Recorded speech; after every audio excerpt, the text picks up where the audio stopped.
પાટણના રાધનપુરમાં રોડ, ગટર અને સ્ટ્રીટ લાઇટ જેવી પાયાની સુવિધાઓના અભાવે સ્થાનિક શહેરીજનોમાં ભારે રોષ ફાટી નીકળ્યો છે।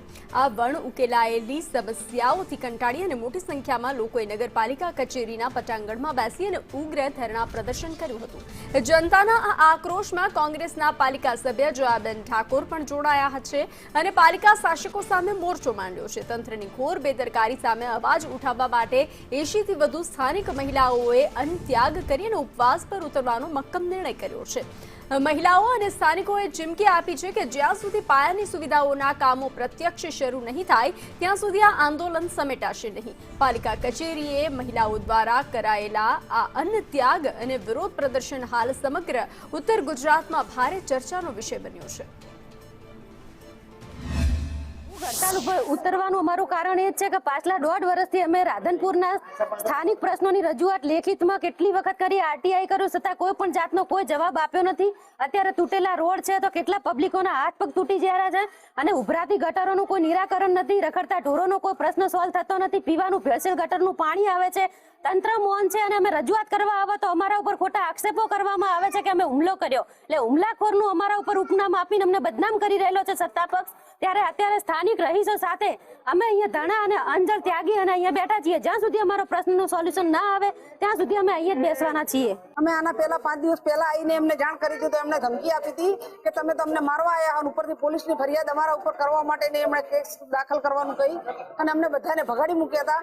અમે કીધું કે 5 દિવસની અંદર કોઈ બી તમે કાર્યવાહી કરજો। અત્યાર સુધીમાં કોઈ પગલાં લેવામાં આવ્યા નથી। અમારી જગ્યાને અત્યારે તમે નગરપાલિકામાં કોઈ બી માણસ જોવા આવે કે કોઈ બી તમે માણસો જોઈને જાઓ તો તમને ખબર પડે ખાડા કેટલા છે, પાણી કેટલું ભરાય, પાણી આટલા ઘૂંટણ ઊંધી। અત્યારે વરસાદ ચોમાસું નથી આવ્યું તે છતાં ચોમાસું આવશે તો અમારે અહીંયા હાલવાની તકલીફ પડશે। કોઈ રિક્ષાવાળાને આવવું હોય ને તો અમારે કોઈ માંદું હોય કે હાજુ હોય તો રિક્ષાવાળા આવવા તૈયાર, નાગોરીવાસનું નામ લો તો આવવા તૈયાર નથી। એવો વોર્ડ નંબર 3ની ખરાબી છે તે છતાં આ લોકોએ કોઈ પગલાં લેવા માટે તૈયાર નથી। ઉપરથી અમને ધમકાવવા માટે અમને દાદાગીરી બતાવે છે। સાહેબ, અમારે ગારાની તકલીફ, પાણીની તકલીફ, કોઈ જાતની કોઈ વ્યવસ્થા નહીં। અમે 2 થી 3 વાર આવ્યા પણ અમારું કોઈ સાંભળતું નથી। અમે આવ્યા તમને ડાયરેક્ટ એવી રીતનો આરોપ ડાલ્યો કે તમે અમને મારવા આવ્યા છે। અમે મારવા નહીં આવ્યા, અમે ઓર્ડર દઈને અમારું કામ કરાવવા માટે થઈને આવ્યા છીએ પણ અમારું કોઈ સાંભળતું નથી। અમારે ગટરું ફૂલ, પાણી બધું કમ્પ્લીટ, પાણી મીઠું પાણી બી નહીં આવતું, ખારું પાણી બી ટાઈમસર નહીં આવતું। બસ આ રહી અમારી તકલીફ છે। અમારે બીજું કોઈ ચીજ જોતું અમે આજે આવ્યા બેઠા છીએ, અત્યારે હાલના અંદર આવીને અમને કહેશે કામ થાય તો અમે ઉઠવાનું ન કરા બેઠા।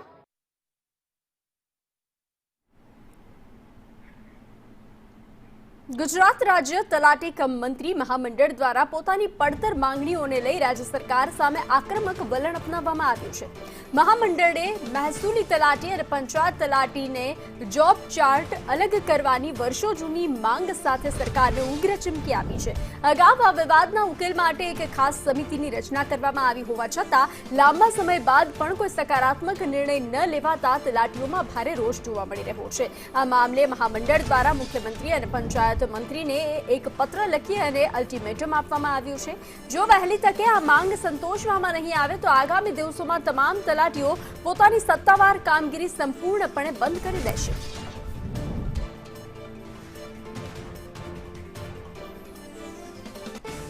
તો તલાટી કમ મંત્રી મહામંડળની રાજ્ય સરકારને ચીમકી સામે આવી છે। મહેસૂલી અને પંચાયત તલાટીનો જોબ ચાર્ટ અલગ કરવાની માંગ કરવામાં આવી છે। માંગ નહીં સંતોષાય તો કામગીરી બંધ કરવાની ચીમકી ઉચ્ચારવામાં આવી છે। સમિતિની રચના બાદ પણ નિર્ણય ન લેવાતા રોષ જોવા મળી રહ્યો છે। મુખ્યમંત્રી અને પંચાયત મંત્રીને પત્ર લખી અલ્ટિમેટમ આપ્યું છે।